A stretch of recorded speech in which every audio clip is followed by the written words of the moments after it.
कभी हमारी मस्जिद गिराई जाती है, कभी हमारे घर को गिराया जाता है। हमें नमाज पढ़ने की आज़ादी, हमें इबादत करने की आज़ादी हमारा संविधान दे रहा है कि नहीं दे रहा है?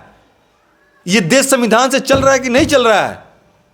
अगर हम इस देश के लिए कोड हैं तो बता देना कि हम मुसलमान इस देश से कहाँ जाएं, क्या करें। आप वोट बैंक की राजनीति के लिए कब तक हमारा इस्तेमाल करेंगे?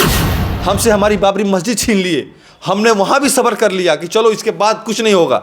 उसके बाद संभल आता है, प्रयागराज आता है, ये आता है, अभी हाटा आ गया, कल को हमारे घर भी तोड़ेंगे आप।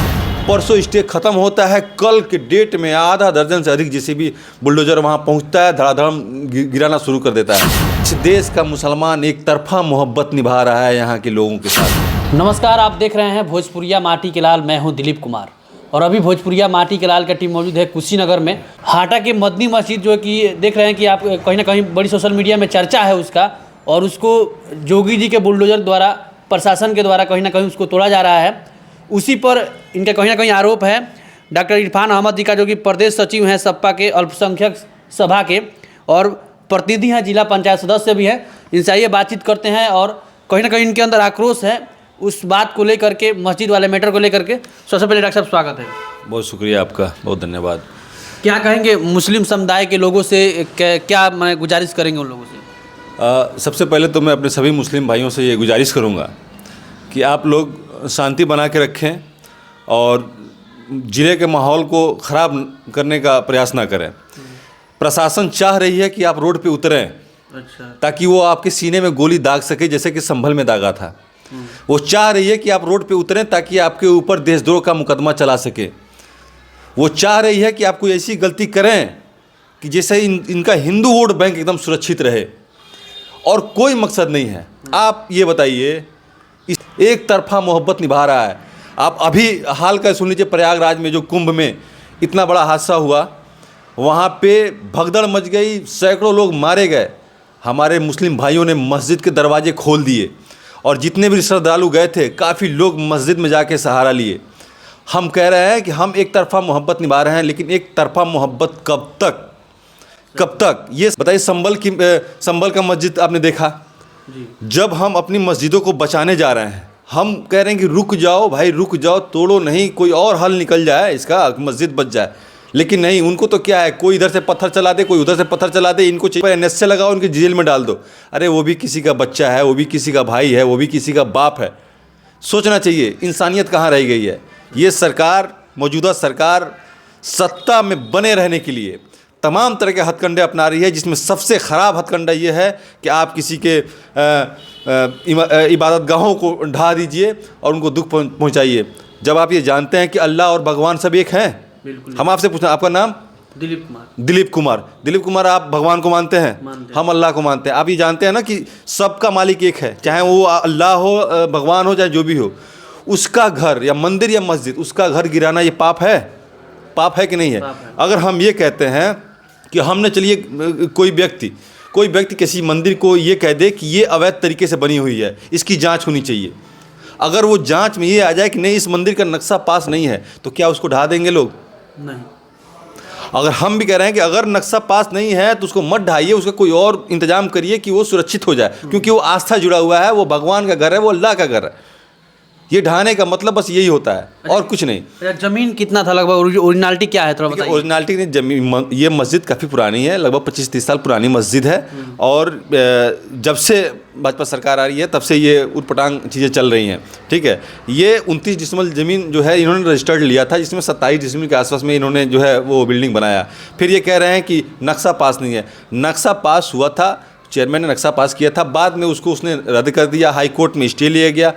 तो ये ठीक है, प्रशासन अपना काम कर रही है। हम भी जान रहे हैं कि हमको उकसाने का काम हो रहा है, समाजवादी पार्टी के सारे नेता भी जान रहे हैं कि हमको उकसाने का काम हो रहा है, ताकि वोट इनका सुरक्षित हो सके। लेकिन ये बताइए, इस राजनीति में सबसे ज़्यादा जुल्म और सितम हम खाली मुसलमान ही क्यों से हैं? वोट बैंक को लेके साला सबसे ज़्यादा दिक्कत हम ही को क्यों झेलना पड़ रहा है? सारा उनका जो भी जुल्म है सब हमको ही टारगेट करके क्यों हम ही को निशाना बनाया जा रहा है? अपने ज़िले के जो भी सारे बड़े नेता हैं, से माननीय राधे श्याम सिंह जी हैं, बालासर यादव जी हैं, वर्मा शंकर जी हैं, बंटी भाई हैं, चंद्रजीत भाई हैं, मधुश्याम राय जी हैं, उदय गुप्ता जी हैं, विक्रमा यादव जी हैं, तमाम जो नेता हैं जिनको हम नेता मानते हैं, जो मुसलमान इनको झोला भर भर के वोट देते आया है, कल ये कहाँ थे? कल ये कहाँ थे? अगर वो जाते अपने साथ कुछ लोगों को लेके जाते, वो जाते वहाँ मौके पहुँचते, फिर डीएम से बात करते, तो शायद ये मस्जिद शहीद नहीं होती। अगर हम जाएं, अगर अभी मैं बता रहा हूँ, अगर 500 मुसलमान अगर वहाँ पहुँच जाते ना कल, तो मैं बता रहा हूँ कि 8-10 लाशें वहाँ गिर जाती, इनकाउंटर हो जाता, या सैकड़ों लोगों पे एनएसए की धारा लग जाती। अब हम अपने आप को रोक रहे हैं कि हम जिसको वोट दे रहे हैं, जिसको अपना नेता मान रहे हैं, वो जाके हमारी लड़ाई लड़े। अगर वो भी हमारी लड़ाई नहीं लड़ेगा तो फिर हम क्यों उसको नेता माने? हम क्या करें? फिर तो हम हाथ खड़े कर लेंगे भाई। सरकार आप लोगों से चाहती क्या है?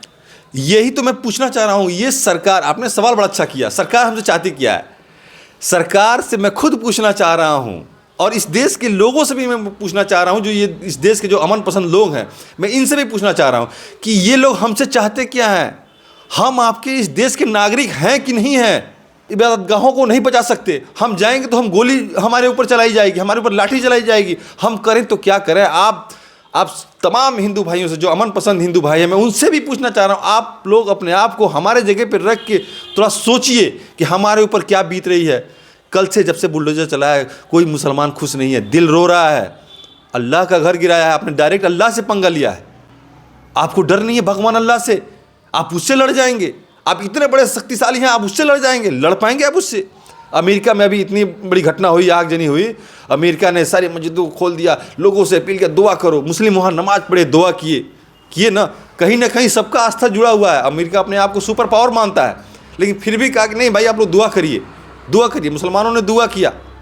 हम लोग इस देश के बासिंदे हैं, इस देश के निवासी हैं, और हमारा कौम कहता है, हमारे हदीस में हमारा कौम कहता है कि जिस देश में रहो उस देश से मोहब्बत करो। अगर हम इस देश में इस देश से मोहब्बत नहीं करते हैं तो हम मुसलमान ही नहीं हैं। फिर हम पे ये शक क्यों?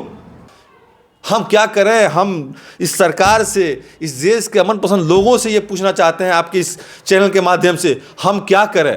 हमारे दिल में बहुत पीड़ा है, बहुत दर्द है, बहुत गम में हम क्या करें? हम कहाँ जाएं? देख सकते हैं कहीं ना कहीं मायूस वाली बात है। और ये प्रदेश सचिव सपा के अल्पसंख्यक सभा के कहीं ना कहीं नेता हैं डॉक्टर इरफान अहमद जी, और कहीं ना कहीं भावुक हो गए हैं। इनकी भावुकता को समझनी पड़ी कहीं ना कहीं। और जो भी अगर नेता पक्ष या विपक्ष के लोग देख रहे हैं, ज़रूर इस पर आप लोग अमल कीजिएगा, इनकी बातों को गौर से सुनिएगा, और जहाँ तक पहुँचे बड़े बड़े जो आला जो नेता हैं उन तक पहुँचाइएगा। भाई कैसा लगा हमारा प्यारा जरूर बताइएगा। नमस्कार, धन्यवाद।